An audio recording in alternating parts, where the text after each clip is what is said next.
Hey guys, welcome back to Dose of Joy. I know that there is a scenery change around here.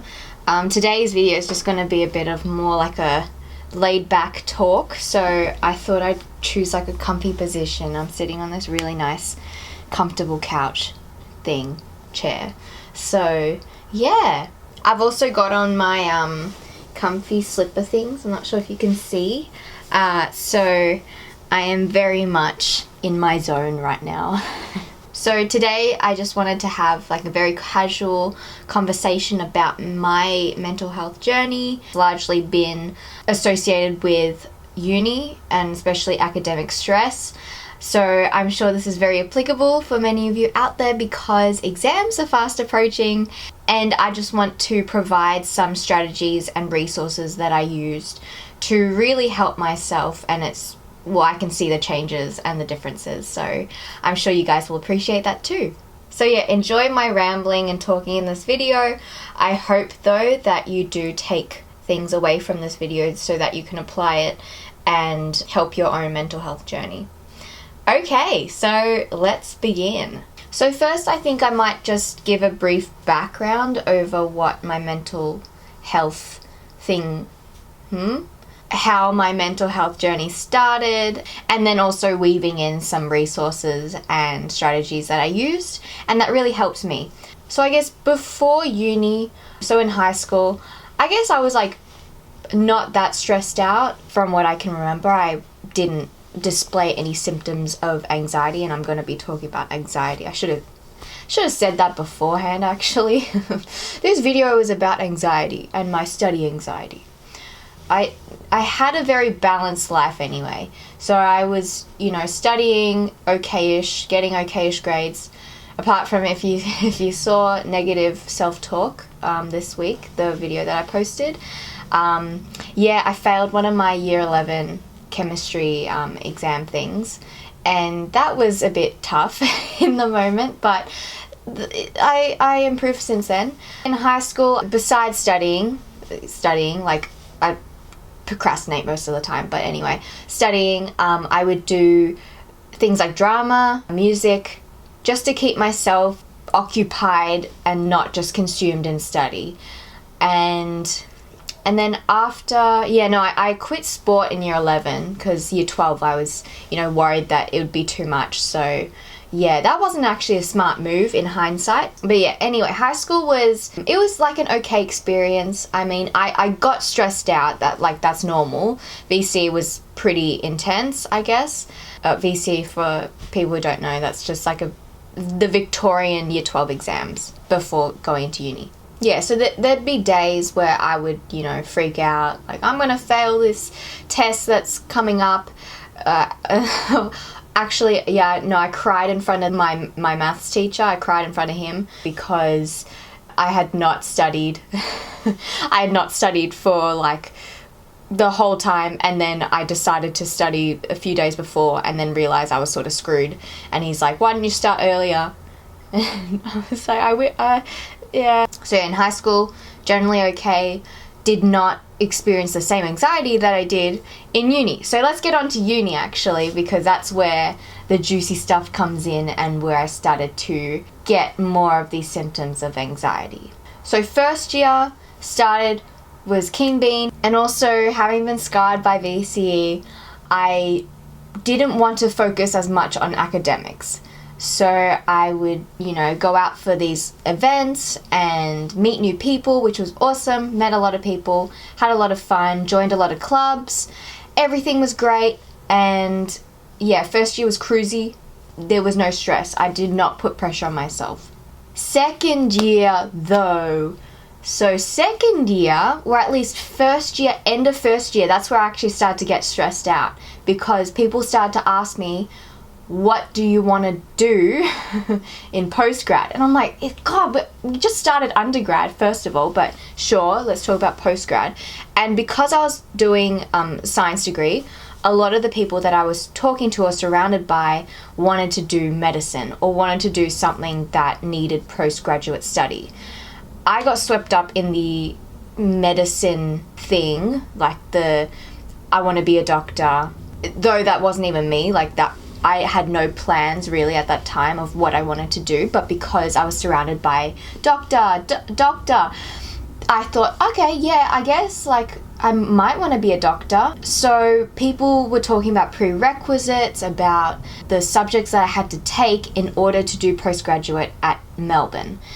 And like in hindsight, I realized how disinterested I was in medicine because I relied on others to even know what the prerequisites were. So I never actually looked at the handbook of the medicine course. So I basically just got word of mouth that it was anatomy, that it was physiology, and that it was biochem.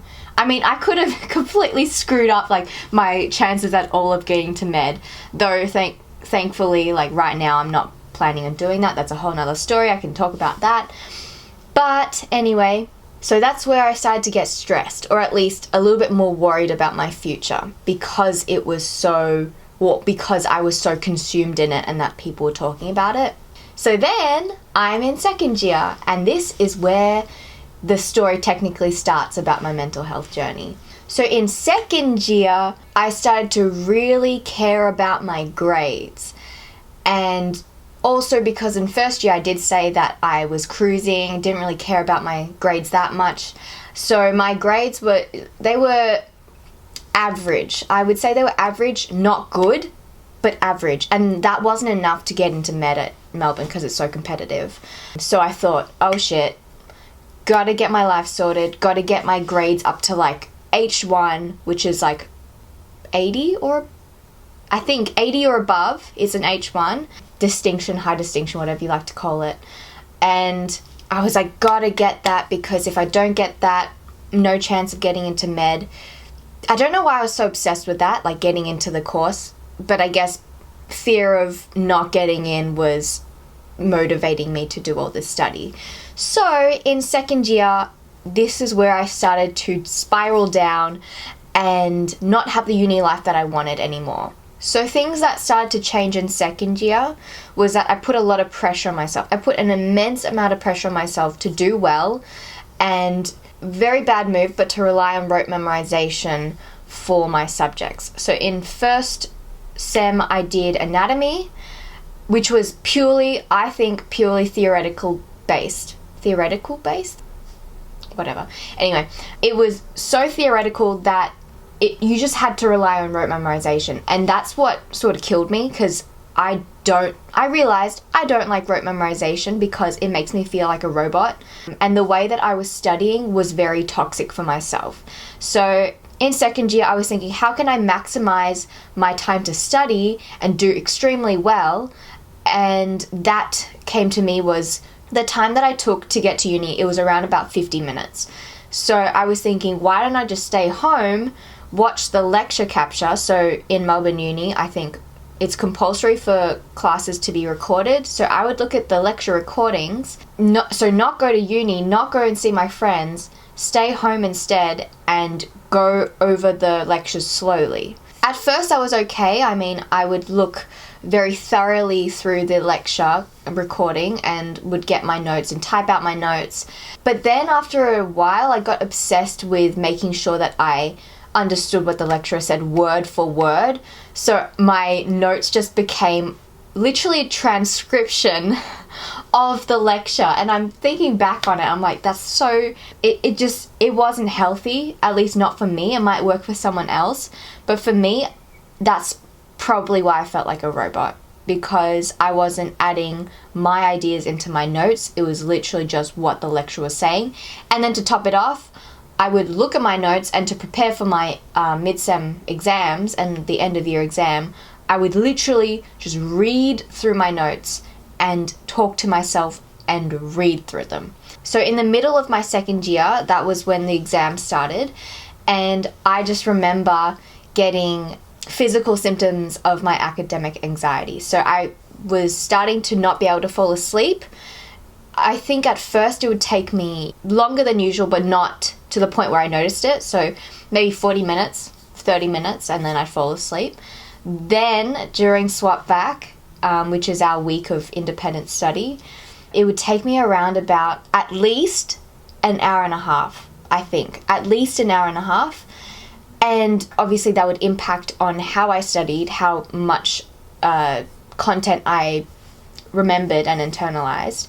And yeah, so that started, but my anxiety was manifested really through breathlessness. So besides being unable to sleep, I also had like a tightening of the chest, which doesn't surprise me because that's a normal symptom of anxiety where you do feel more stressed out, so your body does tense up. My mental health at that time was not great. I would catastrophize about failing, so I tried to avoid that at all costs, study more, rote memorize more. Yeah, I just had a very, very big fear of failing. So for me, failing was getting a grade that wasn't the standard of medicine.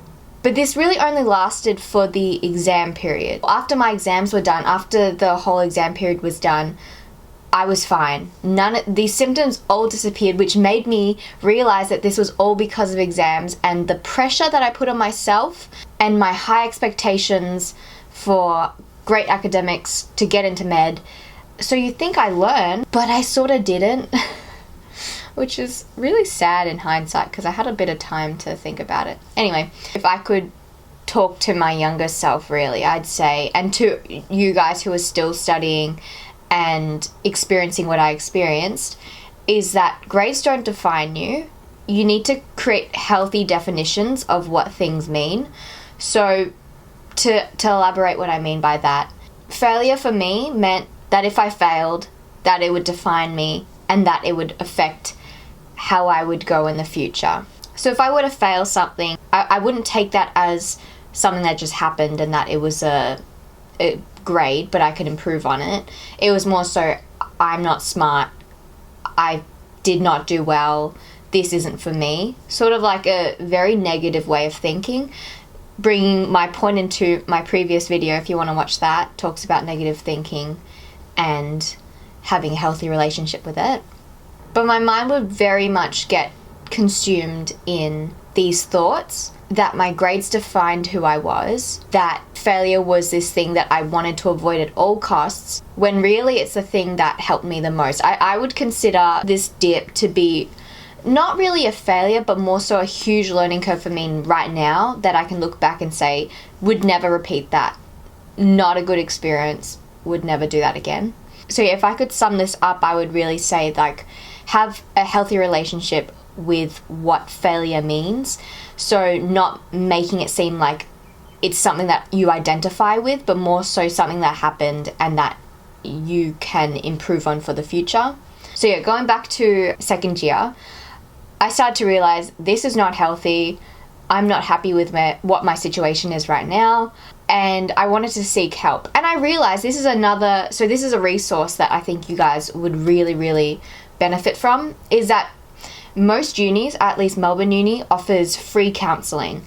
I had no idea, but then once I started to get these symptoms, I was thinking, I need some help. Like, I need to see someone so that I can just word vomit and they could just help me. I don't know in what way, but they could help me. The counsellor at that time listened to what I was saying, and he actually referred me onto this mental mindfulness group that Melbourne Uni created because there were so many students who had the exact same catastrophic thinking as I had, the fear of failure, the pressure that we put on ourselves that led to things like anxiety and depression or any sort of mental health issue. And that's when I really started to realize that so many students have the same problem as what I have or had, and we don't really talk about it. It's still a very hush issue that we know it exists. We know that students stress out, but it's still not talked about, which is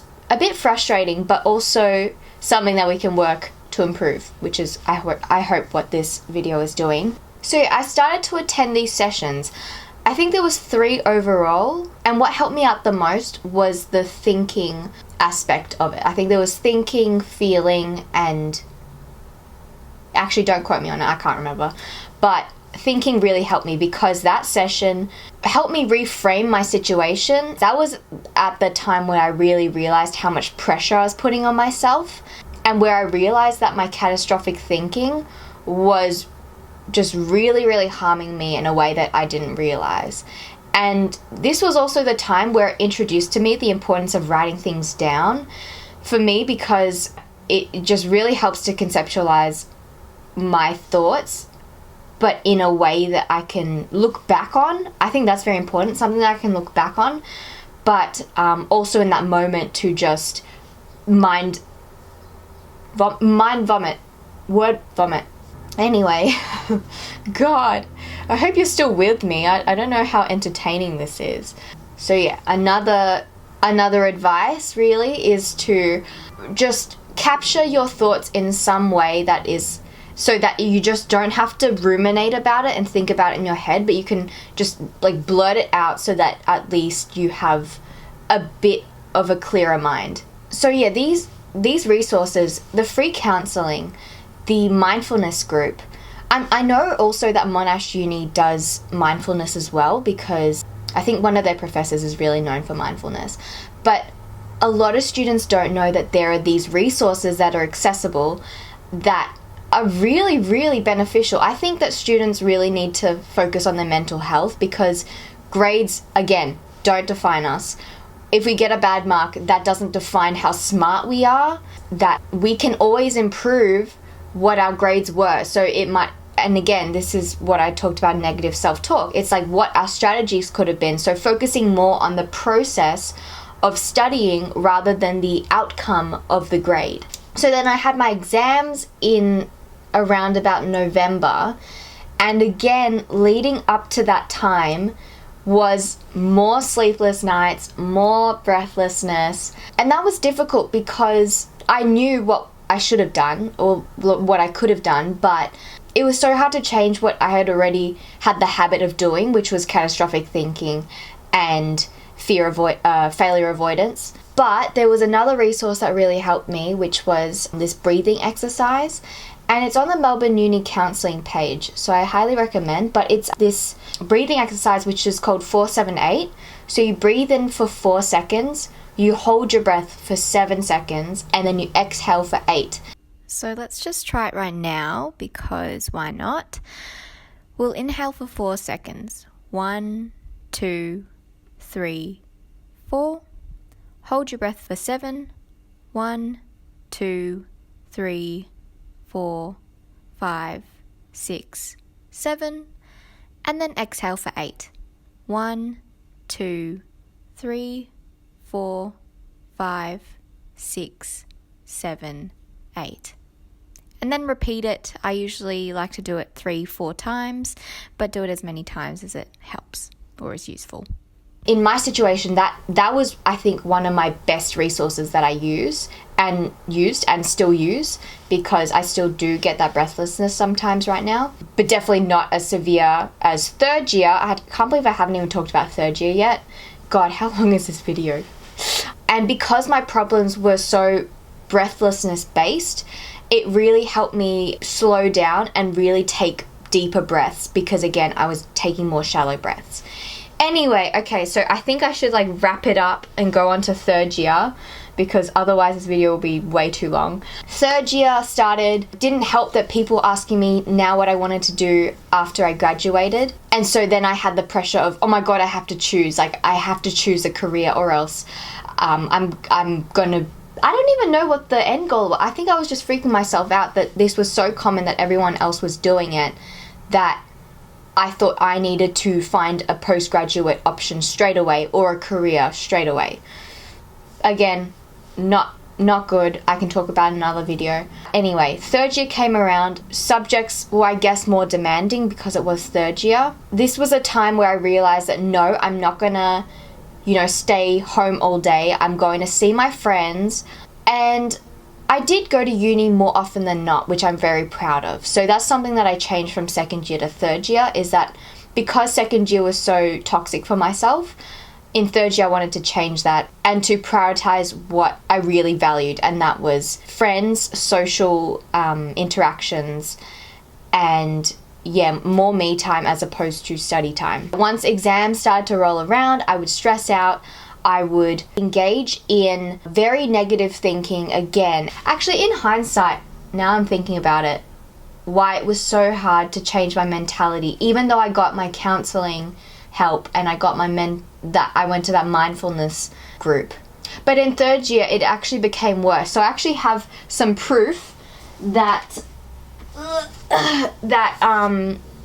my anxiety actually became worse. So second year, my anxiety would show up, my breathlessness would happen, whatever, but it would go away as soon as the exams ended. But in third year, actually, it would be with me even when I didn't have exams.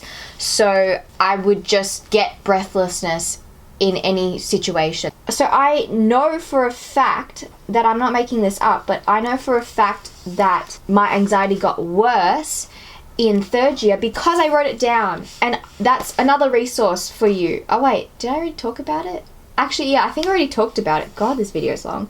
It's so important to write it down because now I have concrete examples of me feeling anxious. I think my first entry was 5th of the 6th, 18th. It's in a very nice, my anxiety. I'm not sure if you can see that. My anxiety. I wrote it in very colourful writing just to make myself feel a little bit better. So I said, my days have been spent cramming psychopath, which was the subject I was taking at that time, info and lectures into my memory.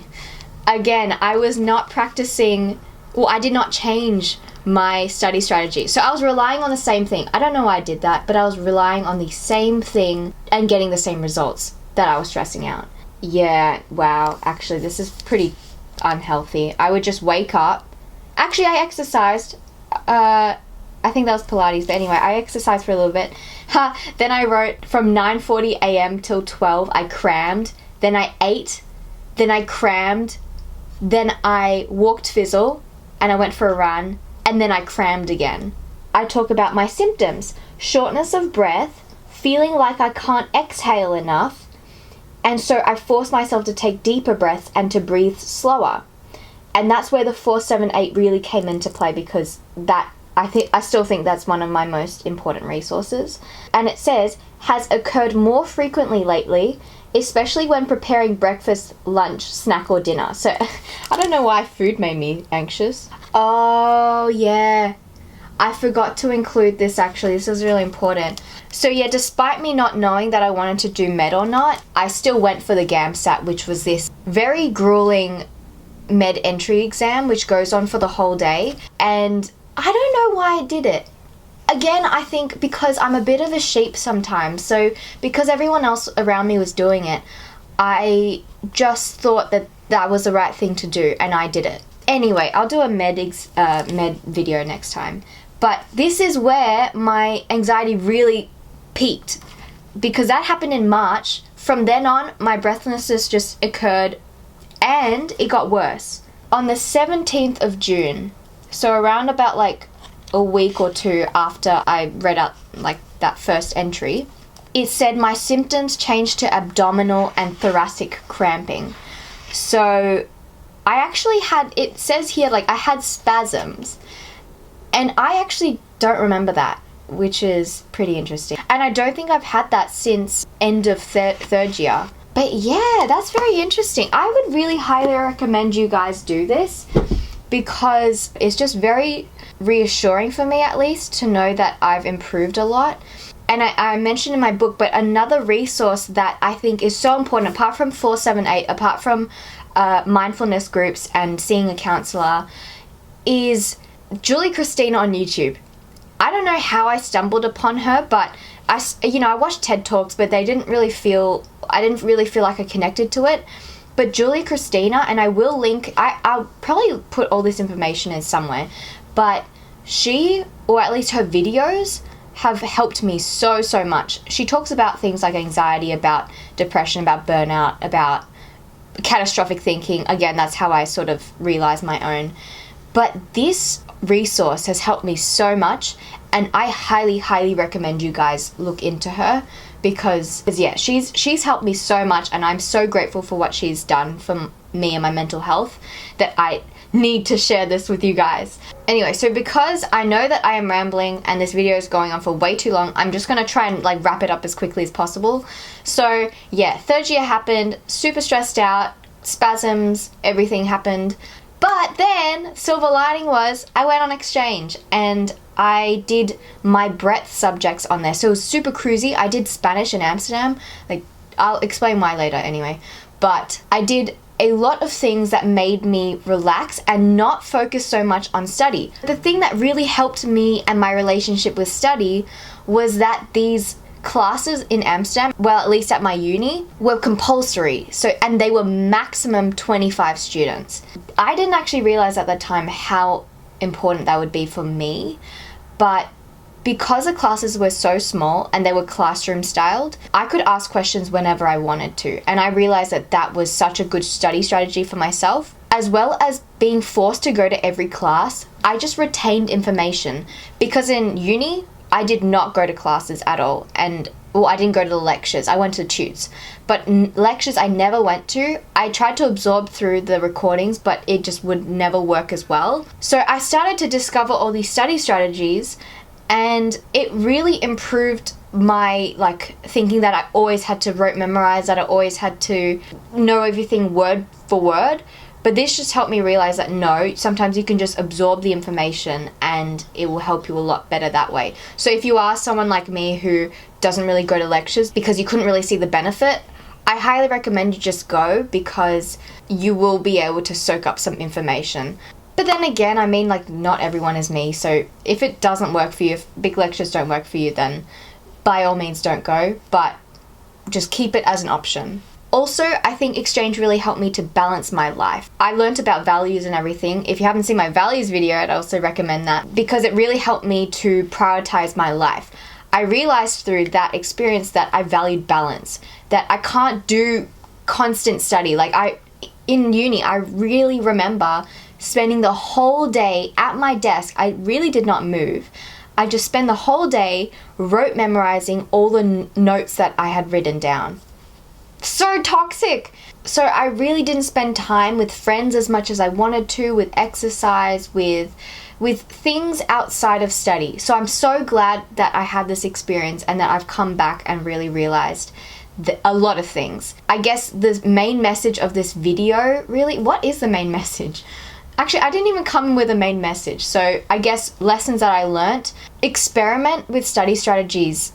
Just experiment with it. So I realized through this experimental thing that I like to be in smaller classrooms, that I really like to ask questions while the class is going on. I know in big lectures it's really hard to do that, but you can just write it down, then talk to the lecturer at the end.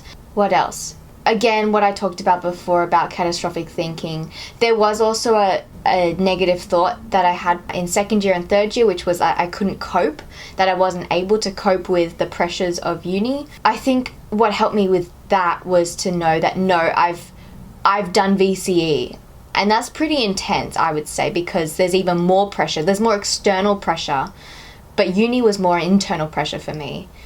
So I guess that's just as bad. Another thing I do want to emphasize, and what I've hoped this video has done really, is to say you're not alone. If you are struggling with academics, with the pressure that you put on yourself especially, you're not alone. Don't think that you need to bottle it up inside of you, which I did for majority of second year, I would say. Actually, I didn't talk about this with my friends until I was comfortable in third year. Yeah, I don't think I talked about it with anyone until the very end.